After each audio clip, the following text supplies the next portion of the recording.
Okay, so we have Basil the helper dog here. We're going to be doing some mat work with her. A note on where we're working. Basil has really good experience with training Matt. We are working in the grass, so when I toss my treat away, it may take her a second to sniff it out, but I'm pretty confident that she's not going to be distracted enough from the mat work that she won't come back and do the next repetition. When you're training your dog, you want to pick a low distracting environment, so doing it in a room inside a house where everything's quiet would be good. Basil! Okay, so I toss one in the grass. I'm going to bait the mat. When she gets 4 feet on the mat, I'm going to click, drop another treat down on the mat, and then toss this one away. Bait the mat. She gets 4 feet on, I click, treats down, and toss away, okay? You're going to repeat that probably a couple of sets of 10 to get your dog ready to do that. I'm only going to bait the mat, though, the first 3 repetitions, okay? So that was 3. On this repetition, I am not going to bait the mat.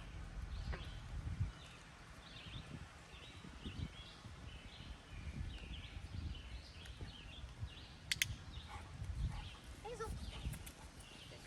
Okay, so I'm going to reset that because she walked off the mat.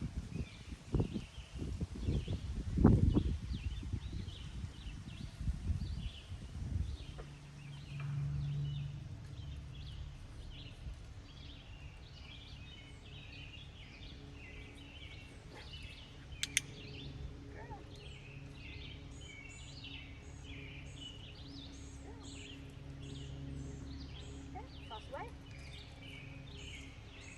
Okay, now I'm going to transition her to the sit. So when she comes to come onto the mat with 4 feet, I'm going to pause my clicker. And when I pause my clicker, she's going to offer me another behavior. And most likely it's going to be the sit. Okay, so she went to chase a bee. That's fine. She can hop back into the training session. She sits. I click, treats on the mat, and toss away. So now sitting is my new criteria. So now when she comes onto the mat with 4 feet, I don't click. But when she sits, I click, same thing. Treats down. I also don't really care that she's popping up right now because this is not the terminal behavior. Toss away.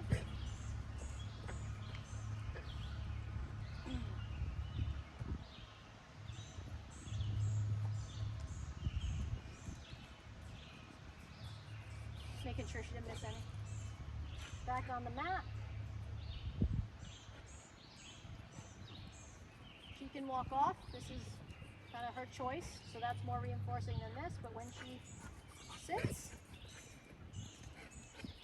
okay, so she went to check out some stuff off camera, and she's back. Great. So I love it when a dog chooses to check back into the session. It means that they're still engaged. Okay, so that's great. All right, so we got the sit down. I'm gonna toss away. Now I'm going to transition her into the down. Now that she's coming to the mat and reliably sitting, again, you guys might need more reps with dogs that are doing this for the first time, for sure. But we're going to transition to the down, okay? So when she comes to the mat and she sits, I'm going to pause my clicker and see what she offers me. If it takes more than 3 seconds, I'm going to give her information, okay? Down. So when she hits the down, I click, deliver my food onto the mat.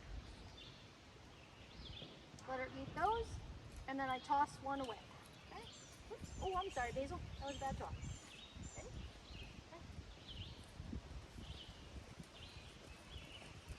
Okay. So she's going to go find the 2 I tossed over there.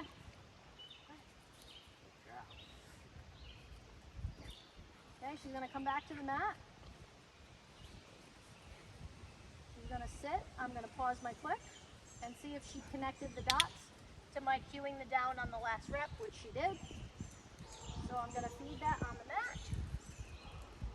Give her a little bonus there. And then I'm going to toss one away. And she's going to come back and see what she does next. Okay, there's a dog marking the neighborhood, a little distraction. Probably not a big deal for her. Might be a big deal if your dog's doing this for the first time. Okay, so now she's got 4 on the mat, but she's not doing anything that is criteria matching. Now she does. She matched my criteria by getting in the down. And notice that I'm not over cueing her. I'm giving her a chance to think about what it is that I want. Okay? And then I'm going to give her some treats directly on the mat. Okay. Now I'm going to do this 2 more times On the third trial, you're going to hear me add the cue. The cue gets added when the dog is reliably coming to the mat and performing the terminal behavior, which is coming to the mat and getting in a down position without any prompts or any cues or any lures, okay, any additional information. So 3 reps. On the third, I'm adding the cue. Good girl.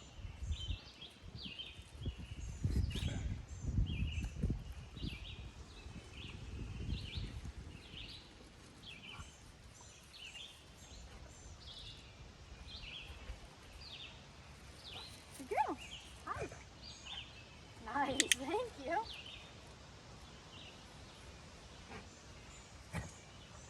Sorry, baby. Come on. Basil. Come on, baby.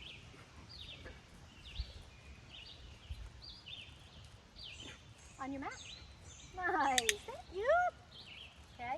So the timing of the cue, I am marrying the cue to the behavior as she's doing it. Okay. So I'm marrying it to the action.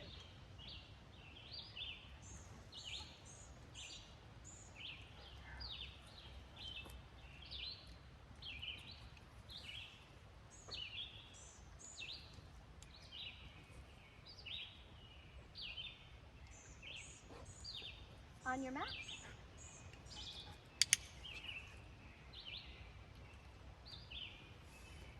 Okay.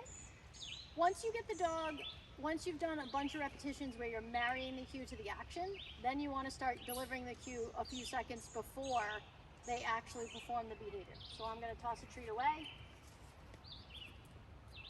Okay, let her snuffle those up. And right when she's done,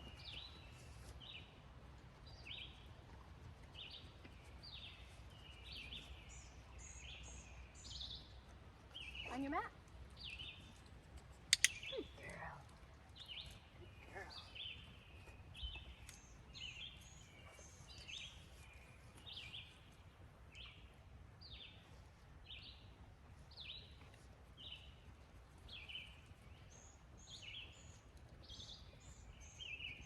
On your mat. Good girl. And that's it. That's how you train on your mat. So, want to wind up with Basil? Okay, I'm going to go throw some treats in the shade because you're probably pretty hot. When you're done with your training, be sure you pick up your mat. In the beginning, it's important to pick up the mat because we don't want the dog to be heading over and lying on the mat and us not be ready to reinforce it. So when you're training a new behavior, you want to kind of stay on a continuous reinforcement schedule for a while, just a bit, so that you know the behavior is fluent. Once the behavior is fluent, as you get into your training sessions, you're going to reduce the number of correct responses that you're going to reinforce with food, okay? I always reinforce my dogs somehow, so either that's verbal praise, that they know that they did a good job, and then reinforcing with food over a percentage of responses. So, for example, if you are doing a 10 repetition set, and you have done continuous reinforcement and the dog's behavior is fluid, you may want to do 10 repetitions where you're only reinforcing 8 of those correct responses with food. And the other two you're reinforcing with praise, okay? You can also use toys and play, and so many other things qualify as reinforcers for dogs, and we'll get into that probably in another video. We'll talk about reinforcement, what it is, what it does, and how we can determine what our dog's most favorite reinforcers are and how do we use those most efficiently. So for today, that is how to train your mat, how to train on your mat, or whatever else you want to name it. If you guys have any questions, let me know.